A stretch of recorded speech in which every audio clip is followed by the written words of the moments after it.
Dear student, welcome to the lesson. আমাদের এই লেসনের topic হিসেবে নির্ধারিত হয়েছে ইংলিশ গ্রামারের সবচেয়ে ইম্পর্ট্যান্ট সেকশন ভার্ব নিয়ে, যাকে বলা হয় সোল অফ ইংলিশ গ্রামার। তোমরা স্লাইডে দেখতে পাচ্ছ ভার্ব শব্দটি। ভার্ব শব্দটির নিচে একটু লক্ষ্য করলে দেখতে পাবে ডু, গিভ, শেয়ার এবং লাভ নামে চারটি শব্দ দেয়া আছে। তোমরা অর্থ অনুযায়ী যদি দেখো তাহলে চারটি শব্দ দিয়ে কোনো কিছু করাকে বোঝায়। What is verb? Actually verb is a doing word. তোমরা যদি খেয়াল করো ডুইং ওয়ার্ড শব্দটার উপর একটু এমফ্যাসিস দাও। ডুইং হচ্ছে কোনো কিছু করা, ডুইং ওয়ার্ড মানে কোনো কিছু করা দিয়ে যে শব্দটা দিয়ে কোনো কিছু করাকে বোঝায়। So we can say now verb means to do something or to be something. কোনো কিছু করা অথবা কোনো কিছু হওয়া। তার মানে এখানে দেখছি আমরা কোনো কিছু করা অথবা কোনো কিছু হওয়া। এখন এই যে কোনো কিছু করা, এই কোনো কিছু করতে পারি আমরা দুইভাবে। একটা হচ্ছে আমাদের শরীরের অঙ্গ প্রত্যঙ্গ ব্যবহার করে, আরেকটা হচ্ছে আমাদের মনকে ব্যবহার করে। So a verb can express a physical action, a mental action or a state of being. যেখানে আমরা থার্ড সেন্টেন্স আমরা বলেছিলাম টু বি সামথিং, সেটাই হচ্ছে স্টেট অফ বিং। তোমরা যদি স্লাইডের চিত্রে একটু খেয়াল করো, আ verb shows action or state of being. এখানে একটি এক্সাম্পল দেয়া আছে, শিমু সিংস সং। সিংস, সে গান করে, সে কিন্তু তার কণ্ঠ শরীরকে ব্যবহার করেই কিন্তু সে কাজটা করছে, শরীর অঙ্গ প্রত্যঙ্গ।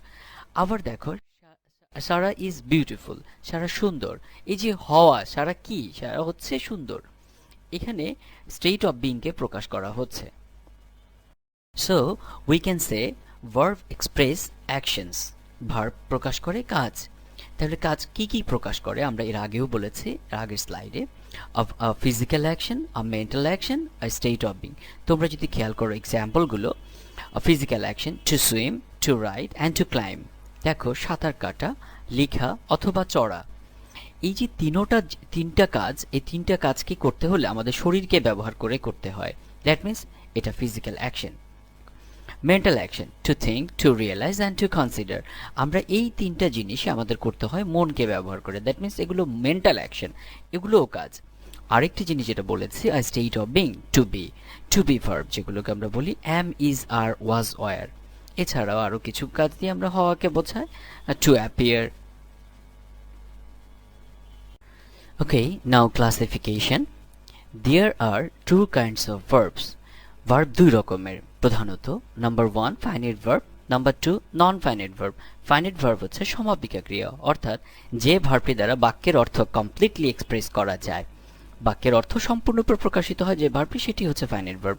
নন ফাইনাইট ভার্ব অসমাপিকা ক্রিয়া, যে ভার্বটি দ্বারা বাক্যের অর্থ সম্পূর্ণরূপে প্রকাশিত হতে পারে না, সেই ভার্বটি হচ্ছে নন ফাইনাইট ভার্ব। ফাইনাইট ভার্বকে আবার দুভাগে ভাগ করা যায়, প্রিন্সিপাল অ্যান্ড অক্সিলিয়ারি। প্রিন্সিপাল হচ্ছে মেইন ভার্ব যেগুলোকে বলা হয়, অর্থাৎ বাক্যের যে ভার্বটি দ্বারা প্রধানত তার অর্থ প্রকাশিত হয়, বাক্যের অর্থটি, সেটি হচ্ছে প্রিন্সিপাল ভার্ব। আর এই প্রিন্সিপাল ভার্বকে কখনো কখনো টেন্সের প্রয়োজনে কোনো কোনো ভার্ব তাকে সহযোগিতা করে তার অর্থ প্রকাশে, সেগুলোই হচ্ছে অক্সিলিয়ারি ভার্ব। ওকে, তোমরা দুটি উদাহরণের দিকে তাকাও। I like to read story books. খুব ভালোভাবে তার অর্থটি খেয়াল করো, তাহলে ফাইনাইট ভার্ব এবং নন ফাইনাইট ভার্ব তোমাদের কাছে সম্পূর্ণরূপে ক্লিয়ার হয়ে যাবে। আই লাইক, আমি পছন্দ করি, টু রিড, পড়তে, স্টোরি বুকস, গল্পের বই। আমি গল্পের বই পড়তে পছন্দ করি, টু রিড, পড়তে। কোনো ভার্বের আগে যদি তোমরা টু দেখো, সেক্ষেত্রে বুঝতে হবে সেই ভার্বটির সাথে তে যুক্ত হয়েছে, টু রিড, পড়তে। পছন্দ করি, লাইক। এখন আমি যদি লাইক শব্দটিকে বাদ দেই তাহলে কি দাঁড়াচ্ছে? I to read story books, আমি গল্পের বই পড়তে। এখন তুমি যদি বলো যে আমি গল্পের বই পড়তে, তাহলে দেখো বাক্যের অর্থ সম্পূর্ণরূপে প্রকাশিত হচ্ছে, সমাপ্ত হচ্ছে না। কিন্তু যদি এইভাবে দেখো, টু রিডটাকে এবার বাদ দাও, আই লাইক স্টোরি বুকস, হ্যাঁ, তাতে কিন্তু বাক্যের শেষে আমরা একটি ফুল স্টপ দিতে পারি, কমপ্লিট হয়। কিন্তু হয়তো তুমি পড়তে পছন্দ করি সেটি প্রকাশ হচ্ছে না, কিন্তু গল্পের বই পছন্দ করো সেটি প্রকাশ হচ্ছে। I like story books, that means like ভার্বটি দ্বারা বাক্যের অর্থ সম্পূর্ণরূপে প্রকাশিত হচ্ছে, সমাপ্ত করা যাচ্ছে। কিন্তু যদি বলো I to read story books, তাহলে সেটি সম্ভব না। দ্যাট মিন্স লাইক হচ্ছে এখানে ফাইনাইট ভার্ব, অর্থাৎ যে বাক্যের অর্থ সম্পূর্ণ করছে, কিন্তু এবং টু রিড এও ভার্ব, বাট একে বাক্যের অর্থ সম্পূর্ণ করার ক্ষেত্রে কোনোভাবে সে প্রভাব বিস্তার করতে পারছে না। সিমিলারলি সেকেন্ড এক্সাম্পল যদি তোমরা তাকাও, Meena wants to eat an ice cream. Meena চাচ্ছে, ওয়ান্টস চাওয়া, মিনা চায়, টু ইট খেতে, অ্যান আইসক্রিম একটি আইসক্রিম। এখন যদি তোমরা ওয়ান্টসটাকে বাদ দাও তাহলে কি দাঁড়াচ্ছে, Meena to eat an ice cream. Simply Bangla যদি আমরা করি, মিনা একটি আইসক্রিম খেতে, তাহলে দেখা যাচ্ছে টু ইট দ্বারা বাক্যের অর্থ সম্পূর্ণরূপে প্রকাশিত হচ্ছে না। কিন্তু আমরা যদি এভাবে করি, মিনা ওয়ান্টস অ্যান আইসক্রিম, তাও কিন্তু হচ্ছে। সেক্ষেত্রে Meena wants an ice cream, Meena একটি আইসক্রিম চাচ্ছে, কি চাচ্ছে সেটা আমরা ফুল স্টপটা দিতে পারছি। কিন্তু আমরা যদি বলি টু ইট অ্যান আইসক্রিম, সেক্ষেত্রে আমাদের এটা সম্ভব হচ্ছে না। দ্যাট মিনস ওয়ান্টস হচ্ছে ফাইনাইট ভার্ব এবং টু ইট হচ্ছে নন ফাইনাইট ভার্ব। ভার্বের ভিতরে সবচেয়ে কমন ভার্ব হচ্ছে to be verb. To be ভার্বের উপর একটি টেবিল তোমাদের সামনে এখানে প্রেজেন্ট করা হলো। এখানে টু বি ভার্বের সাথে সাবজেক্টের রিলেশনটা কি তোমরা ছকটিতে লক্ষ্য করলে খুব সহজেই জানতে পারবে। তোমরা যদি লক্ষ্য করো, প্রথম কলামে সাবজেক্টগুলো দেওয়া আছে I, you, he, we, you, they. Second কলামে দেখো, সেকেন্ড, থার্ড এবং ফোর্থ কলামে টেন্স অনুযায়ী বি ভার্বগুলোকে সাজানো হয়েছে, পাস্ট টেন্স, প্রেজেন্ট টেন্স এবং ফিউচার টেন্স। প্রথম কলামের সেকেন্ড রোতে যদি তোমরা দেখো, আই, এর সাথে আমার টু বি ভার্ব পাস্ট টেন্সে কি বসে, ওয়াজ, আই ওয়াজ, আমি ছিলাম। এবং প্রেজেন্ট টেন্সে যদি তোমরা দেখো, আই এম, আই এর জন্যই প্রেজেন্ট টেন্সে এম বরাদ্দ বি ভার্ব হিসেবে, অন্য কোনো ভার্ব সে আসবে না। এবং ফিউচার টেন্সে সবগুলো সাবজেক্টের জন্য, যে কোনো সাবজেক্টই হোক না কেন, সেক্ষেত্রে উইল বি ব্যবহৃত হবে। এবং তোমরা যদি পর্যায়ক্রমে অন্যান্য সাবজেক্টগুলো যদি দেখো, সেকেন্ড পারসন ইউ, ইউর জন্য সবসময় আর অথবা ওয়ার, প্রেজেন্ট টেন্সে আর এবং পাস্ট টেন্সে ওয়ার বসে।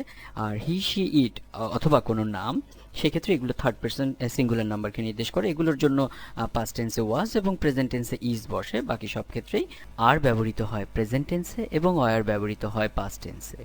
অনেকগুলো ভার্ব আছে যেগুলো ফিজিক্যাল অ্যাকশনসকে প্রকাশ করে, এর আগেই তোমরা জেনেছো। তো সেই ফিজিক্যাল অ্যাকশনসের উপরে ভিত্তি করে কিছু এক্সাম্পলস এখানে আলোচনা করা হলো। তোমরা স্লাইডে দেখতে পাচ্ছ একটি example, the man sells fruits.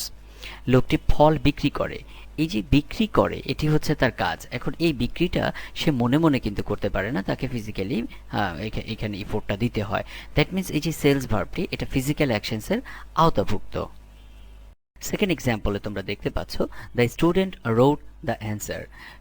শিক্ষার্থী উত্তরটি লিখেছিল। এখানে লিখেছিলটা হচ্ছে ভার্ব। এখন এই যে লিখা কাজটা, তাকে ফিজিক্যালি এফোর্ট দিতে হচ্ছে। দ্যাট মিনস এটাও ফিজিক্যাল অ্যাকশনসের আওতাভুক্ত। থার্ড এক্সাম্পলে তোমরা যদি দেখো, ইয়াত্রিব ওয়েন্ট অন ফুট। ইয়াত্রী পায়ে হেঁটে গিয়েছিল। গিয়েছিল কাজটা হচ্ছে, ভার্বটা হচ্ছে গিয়েছিল, পায়ে হেঁটে গিয়েছিল। তার মানে এখানেও ফিজিক্যালি আমরা দেখলাম ইনভলভমেন্ট আছে, physical involvement. That means to go ভার্বটার উপরে বেস করে ওয়েন্ট ভার্বটি এসেছে, যেটি ফিজিক্যালি এফোর্ট দিয়ে সম্পন্ন করতে হয়। দ্যাট মিনস এটাও ফিজিক্যাল অ্যাকশনসের আওতাভুক্ত। আমরা লেসনের শুরুতে দেখিয়েছিলাম ভার্ব শুধুমাত্র ফিজিক্যাল অ্যাকশনসকেই প্রকাশ করে না, এটি মেন্টাল অ্যাকশনসকেও প্রকাশ করে। তোমরা স্লাইডের এক্সাম্পলে খেয়াল করলে দেখতে পাবে, সেই কনসিডার্স দ্য জব ডান। এখানে কনসিডার্স, কনসিডার, থিঙ্ক, এই ভার্বগুলো অ্যাকচুয়ালি মেন্টাল অ্যাকশনসের আওতাভুক্ত, কারণ কনসিডার করতে হবে মন দিয়ে। পরের এক্সাম্পল আমরা যদি দেখি, Pritam guessed the right number. Pritam সঠিক নাম্বারটি অনুমান করেছিল। এই যে অনুমান করা, এটি মূলত মেন্টাল অ্যাকশনসের আওতাভুক্ত। নেক্সট এক্সাম্পলে, I thought the same thing. I thought the same thing, আমি একই জিনিস ভেবেছিলাম। দ্যাট মিনস থট, থট ভার্বটিও মেন্টাল অ্যাকশনসের আওতাভুক্ত, কেননা এটি মন দিয়ে করতে হয়।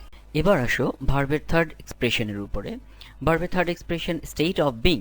স্টেট অফ বিং, এই স্টেট অফ বিং বোঝাতে ভার্বের যেই গ্রুপটি ব্যবহৃত হয় সেটি হচ্ছে টু বি ভার্ব। এই টু বি ভার্বটি ভার্বের সবচেয়ে ইম্পর্টেন্ট ভার্ব, সবচেয়ে ইম্পর্টেন্ট ভার্ব মনে রাখবে। এবং টু বি ভার্বগুলো এর আগে স্লাইডে তোমাদের কাছে টেবিলে প্রেজেন্ট করা হয়েছে। Am, is, are, was, were, will be, এগুলো হচ্ছে টু বি ভার্বের আওতাভুক্ত। এখানে উইলটা হচ্ছে মডাল ভার্ব, বি হচ্ছে, তো ফিউচার টেন্সে তোমার বি ভার্ব ব্যবহার করতে গেলে উইল ব্যবহৃত হয়। তো সাম রিয়েল এক্সাম্পলস দেখি। ইমা is the tallest girl in her class. এখানে তোমরা যদি ইজ ভার্বটিকে দেখো, ইমা কি, ইমা হচ্ছে সবচেয়ে লম্বা মেয়ে তার ক্লাসের। তার মানে এই যে হওয়া, দ্যাট মিনস স্টেট অফ বিংকেই এক্সপ্রেস করা হচ্ছে ভার্বটি দিয়ে। নেক্সট এক্সাম্পলে যদি দেখো, ইট ওয়াজ আ জোক। ওয়াজ ছিল, এটি ছিল একটি জোক। এখানে এটি দ্বারাও স্টেট অফ বিংকেই এক্সপ্রেস করা হচ্ছে। এক্সাম্পলে আই অ্যাম দেওয়া আছে, অ্যাম, আই অ্যাম, আমি হই। এই যে হই, হই প্রকাশ করা হচ্ছে, দ্যাট মিনস এটিও স্টেট অফ বিং এর আওতাভুক্ত। এবার এসো সবচেয়ে মজার একটি তথ্য জেনে নেই। মজার তথ্য হচ্ছে, আই অ্যাম এই বাক্যটি ইংরেজি যত বাক্য আছে তার ভিতরে সবচেয়ে সবচেয়ে ছোট বাক্য, that means I am is the shortest sentence in English.